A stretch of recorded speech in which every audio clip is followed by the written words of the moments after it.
Okay, that's around 42 minutes silent sitting.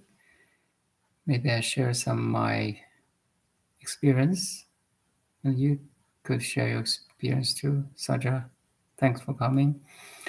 If you're still there.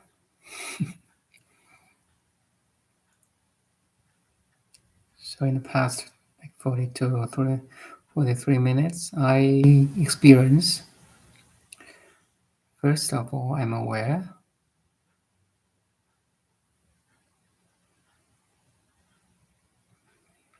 I'm aware my room, my body, my mind, and any sounds around me.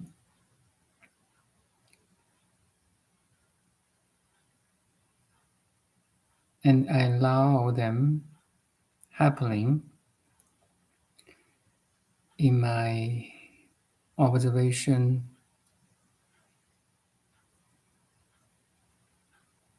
at the same time. Like I can watch them all. So I can allow them appear or disappear in me.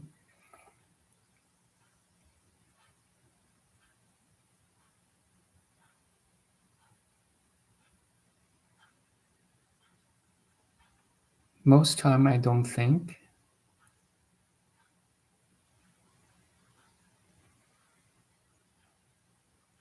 but there was some image rising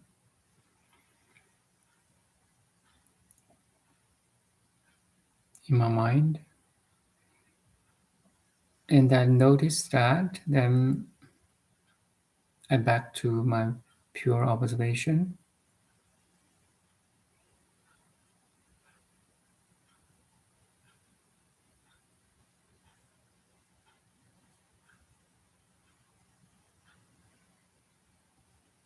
Basically, I'm not agitated. I'm not pulled away. With eyes closed and with eyes open, it's a bit different because with eyes open, you see objects.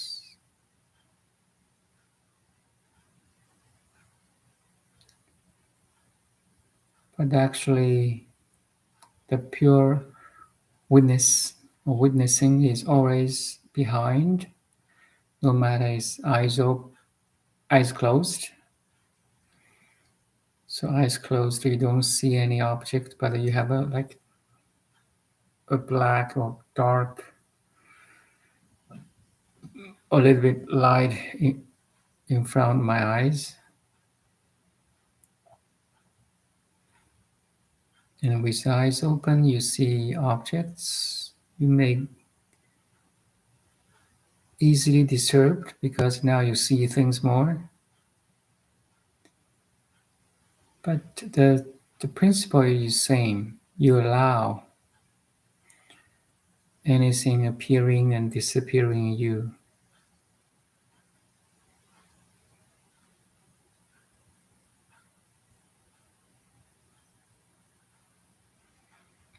And gradually, if you can stabilize this pure witnessing, say more than 20, 30 minutes,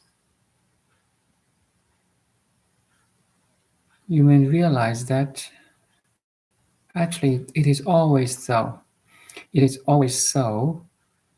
You are always the pure witnessing, but most of the time engage, we attached to what we experienced.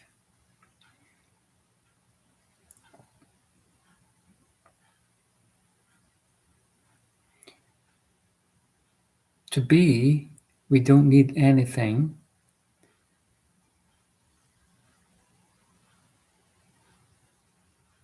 To be is prior to do. But to be and to do, there's no conflict. You can still to do, you can still doing something and be at the same time. But for beginners, it's better you can choose to be first.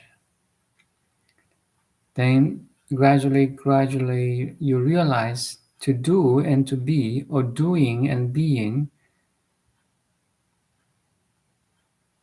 can happen at the same time. There's no conflict.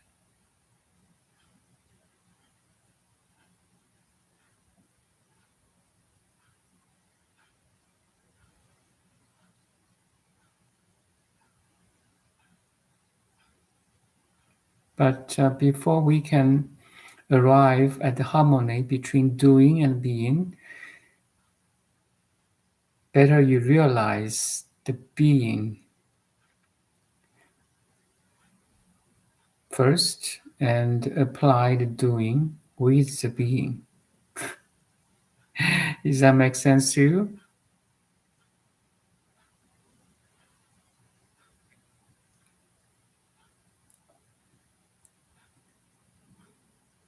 If I still use the mirrors and mirror and its reflections, you recognize your conscious mirror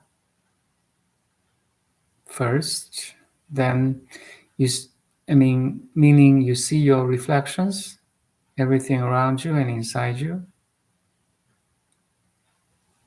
Then you can play with them. You can play with your reflections. But you realize you're the mirror. So you're not reflections. But again, ultimately, there's no difference between reflections and mirror.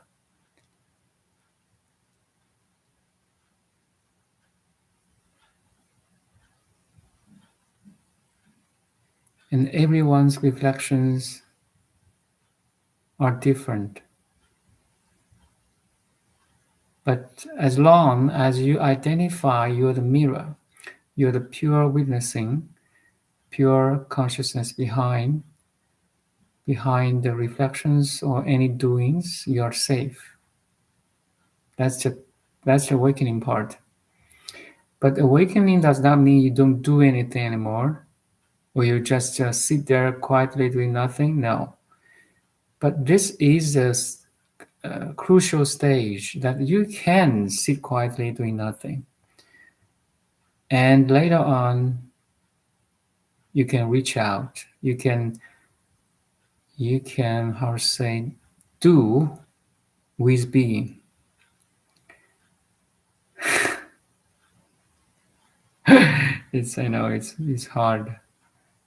That's the maximum I can talk about it.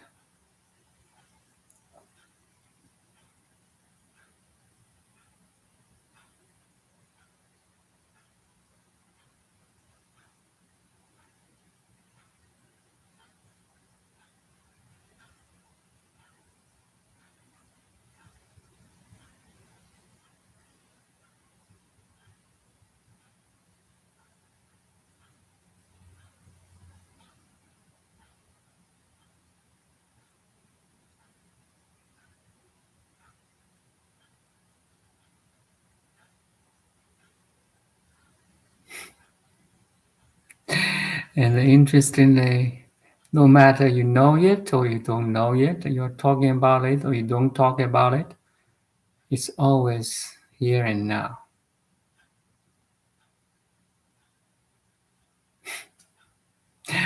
This silent being, subject to nobody,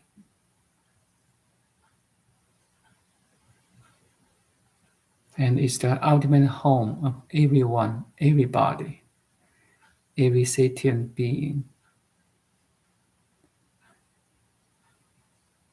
Awaken to this pure field of being. You may arise from this pure being, as body, as a mind, but you arise from this field. So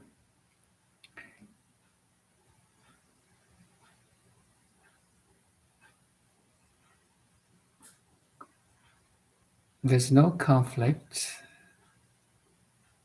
It's always harmonious.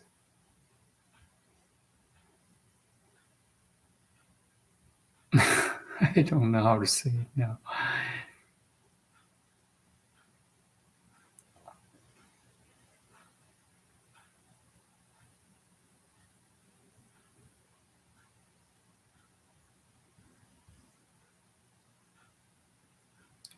So I just said in my morning sittings for that hour, I don't open arms, legs, and eyes. Okay, you're doing this. Cross your leg, eyes closed. Sometimes when mind is busy, opening eyes helps to focus again and start over. Yeah, I know. With eyes closed, we may think more. Mm, For anyone who has meditated before, the mind always try to rest on something, rest on a memory, rest on something to do. Like you have to sit where with our butt, our hip has to grounded on a chair, or our feet have to be on the ground or on the floor. Our mind always like to stick to something or do something. Yeah, I know what I'm saying. I know what you're saying. But awakening is you just let the mind do. You are witnessing them. Mind is weak if you can purely observe them. Weak in terms of it cannot disturb you anymore. Mind and emotions. When I say mind, it includes the emotions. Mind and the emotions are weak if you can really, really purely observe them. It seems to be very strong only when you in the mind and the emotions. That's the tricky part. That's the part we need practice. How can you have a distance between your mind, emotions, and you, the pure witness? That's why silent sitting is important. Silent sitting is to have that distance consciously. Of course, if you're master of a meditation, you can always use your mind and emotions to express yourself. There's no conflict. But for a beginner who never, most time we are burdened by the mind and emotions, better have a distance before you can use it. It's it's hurting if we cannot master it. Again, I use that metaphor, right? Our mind is a double-bladed knife. Imagine a toddler or like 5 years old or 6 years old boy or girl use a sharp knife to cut something. You won't allow them to do so because a knife can cut fruits, paper, anything. Besides that, it cut ourselves too. The fingers, maybe we, hurt ourselves. I don't know. Mine is that sharpened, double-bladed knife.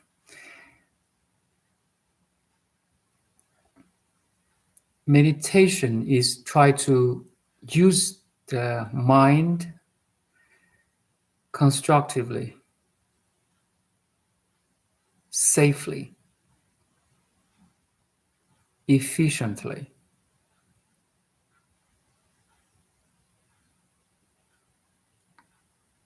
It's like you are adult using a life, very sharp life, sharpened life,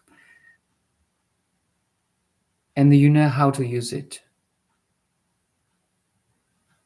You never cut yourself anymore. Make sense? Our mind is the CEO of you, the pure awareness. Mind, if can use it at maximum efficiency and productivity. Wow. Look at the old athletes or discoveries of science. They use their mind to level. Look around. Look around. Everything is your mind. Everything. This pencil is a mind. Someone, create this, design this, manufacture this. Everything is a mind. Also, not only in terms of how this pencil come into being, it means also a deeper meaning is that you are watching this. I am watching this pencil. A mind is watching this pencil, and I understand by my mind is a pencil, but behind this mind, labeling this is a pencil, I'm a pure witness into. I'm a pure witness. So again, mind is the CEO of the company we call being. This is a universal corporation. You are in this part of universal corporation we call being. And your mind is different from my mind. But anyway, we are same or identical at the level of pure awareness. That's where we connect. That's where we meet.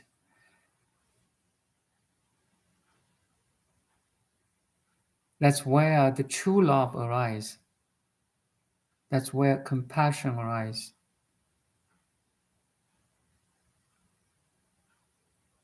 Also, it's the source of wisdom.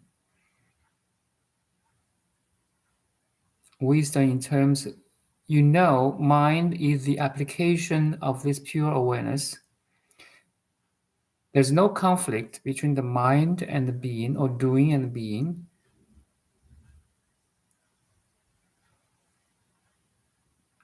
But for depression, for people who get anxiety, depression, low esteem, that mental disorders, they are burdened by their mind. They cannot see that mind is just a CEO, it's not who you are. But if you are arise from that level of life already, meaning you can use your mind to serve, to love, to care, then you're doing a great job. It's not easy. Definitely it's not easy. But that's the sudden enlightenment. That's the starting point of awakening. Then you can use gradual cultivation or gradual enlightenment to cultivate this pure seeing, using the mind, body to serve love and so on. And from the day one, let's say that day one, you realize you are the pure witness behind body mind, behind this phenomena world, mental world, emotional world. Let's call this day one. Then after this day one awakening, all your practice will make sense, will get deepened, will, you know, try to embrace everyone, everything, every phenomena world, every phenomenon, every mind, body. So that's the starting point of awakening. And from this day one, this depends on your consistency, your devotion, your investment of energy and time, you know. But from this day one, you have a goal now.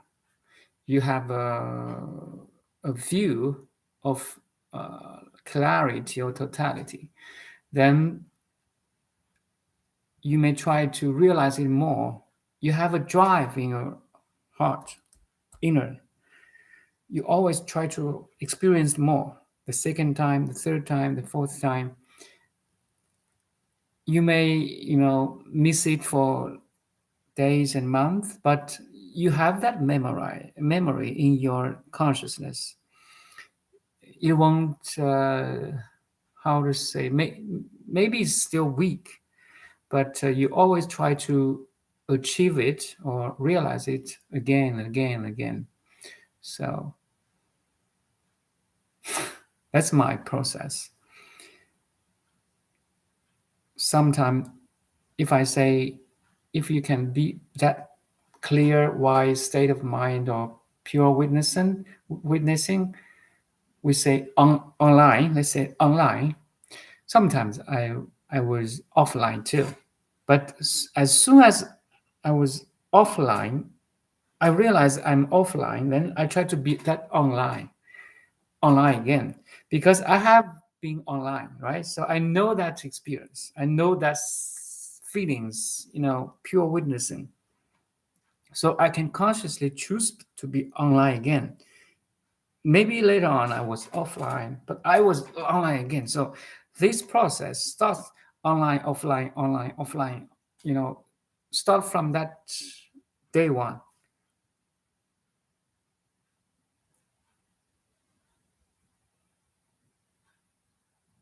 Day one of awakening or sudden enlightenment. You see, you realize you can be free from all phenomena, from the material world, from a relationship. Okay,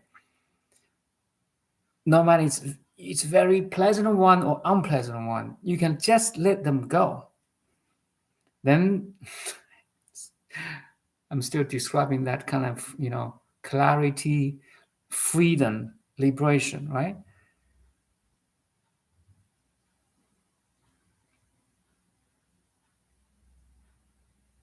Mima, just fell upon it, feeling darkness and fear. Sorry to hear that, Mima. There's entities that we get attached. If you think there's entity inside you, you think it true for you. That belief make that entity true for you, and it's only true for you because you believe in it into existence. That's the power of mind. In your case, is an unpleasant one. So the authentic teaching of Buddha is that all your beliefs are illusion like. The mind is an illusion, is dreamlike, bubble like. But if you truly believe your mind, you believe it into existence.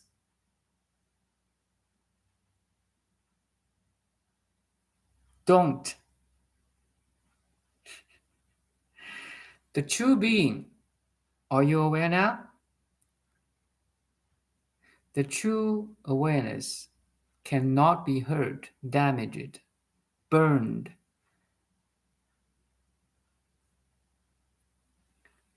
cannot be killed by the mind. Okay? Mind is the application of the being or awareness. Mind itself does not exist. Okay, mind has to be exist in the field of being. So, in other words, your pure witness or your pure being or awareness give rise to the mind. Now, the mind take over. You think there's entity in you. You believe your belief make it true, and it's only true for you. So, in other words, if you disbelieve it, okay, you see it's empty. Your mind, the and how to say that, um, the entities is your belief, is your concept, is your thought, maybe an image too, but it's all fake. You fake it up.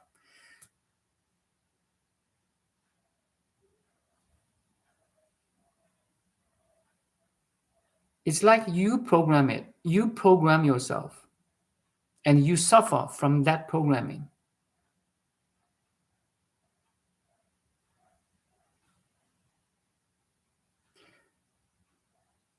Every programs now. I'm programmed too, right? I'm programmed. You are programmed. Everyone is conditioned. But if you can see all the programs or conditions are fake, has no true self, or empty, is impermanent. That's true. That's the Buddha's teaching, right? No, non-self, emptiness, impermanence, and suffering. Yeah, all suffering is self-induced. You're right. Because the true self is already complete, perfect, is already out of suffering. But the mind doesn't know this. An awakened mind doesn't know the true self is already perfect, clean, pure, still, silent. A mind projects a world, and we suffer in this projected world, in this projection. That's all. We are suffering in a dream. So awakening means you awaken from this dream state of mind. Oh, I'm dreaming. Imagine you have best friend come to visit you, stay overnight, sleep just close or next room. And that day, that evening, he or she cried, screamed, shout in the dream. How do you save her?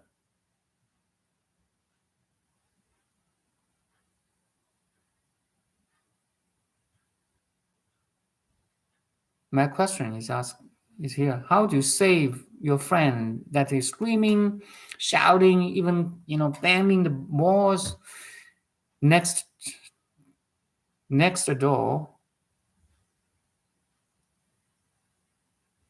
in the middle of night?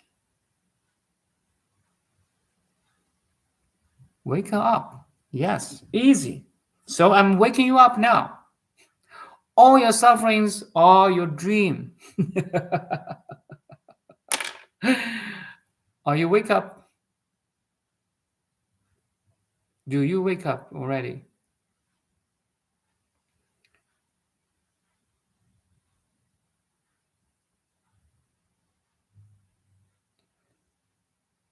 To the pure consciousness, if you identify you are the pure consciousness, nothing can hurt you.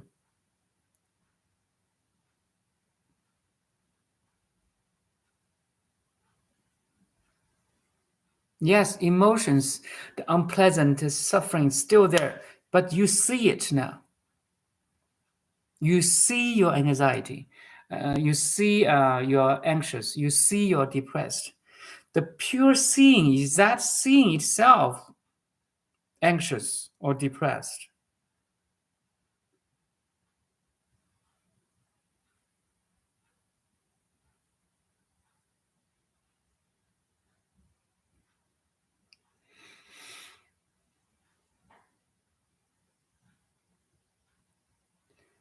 This is the meditation. This is the highest meditation. You're always back to that pure witnessing. Nothing can touch you. Nothing can defile you. Nothing can condition you anymore. You are totally free. That's the most advanced psychology. Most psychologists, therapists ask you to do something to counteract that depression or anxiety. Yes, it works, but it's still not complete. It's a relative solution. Do you follow, my dear Mima and YouTubers, or dear awareness? If you use a mind to counteract another mind, a thought counteract another thought, it works, but it's still not complete. You see, you're still in the games, you're in the programs. You just use another conditioning, a better conditioning to fight against a bad conditioning. But you're still conditioned. You're not free yet. That's why Buddha's teaching is so profound. It teaches you that you are that thing cannot be conditioned.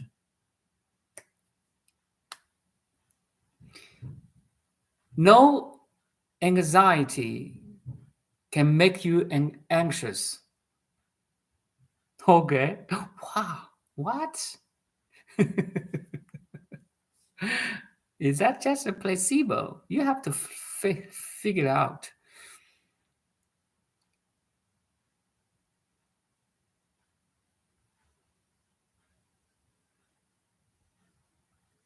No, you're not your conditioned mind. Once you can see your conditioned mind, mind is an object in your pure awareness. Make sense?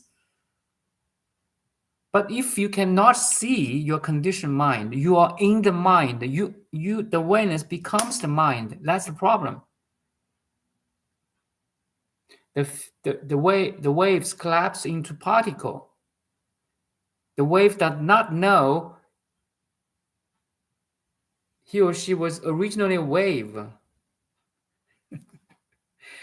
The pure awareness collapsed into a mind and body.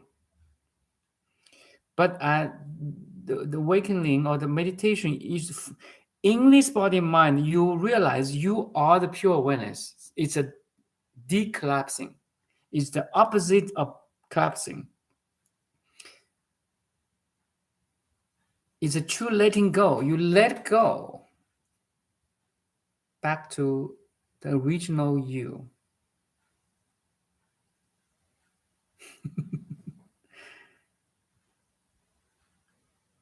Mind is an object in pure awareness. Yes, and mind is the application of pure awareness. I'm using my mind to talk. You are using your mind to listen. We're using the mind to create. But mind arises from this pure awareness or cosmic intelligence. Mind is a double-bladed knife. Awareness is using the mind. Do you want to cut yourself? Your fingers? Or cut some fruit, meat? Create, analyze, plan, memorize. There's no conflict between mind and pure awareness. The only thing is you don't know how to use your mind because you don't see it. You don't understand your mind. All the meditation is to try to understand the mind and use it. And most of all, you're not your mind. Yes, you're right. Mind serves you. Emotion serve you. The mind emotions are the application of the pure witness or awareness or cosmic intelligence.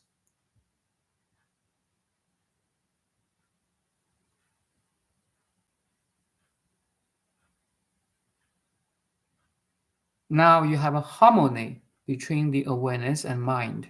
you have a union between the awareness and mind, includes the body, let's say, then you are in the process of awakening. Yeah.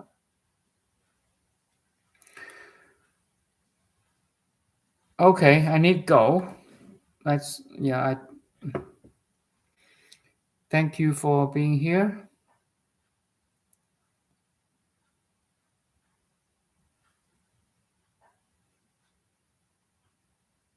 Thank you, pure awareness, beautiful mind, beautiful body too.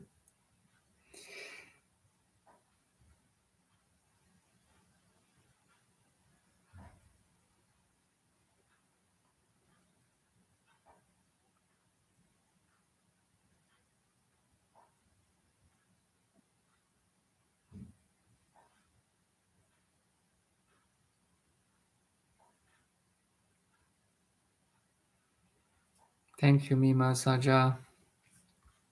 Someone else, maybe. Yeah. Thank you. Bye now.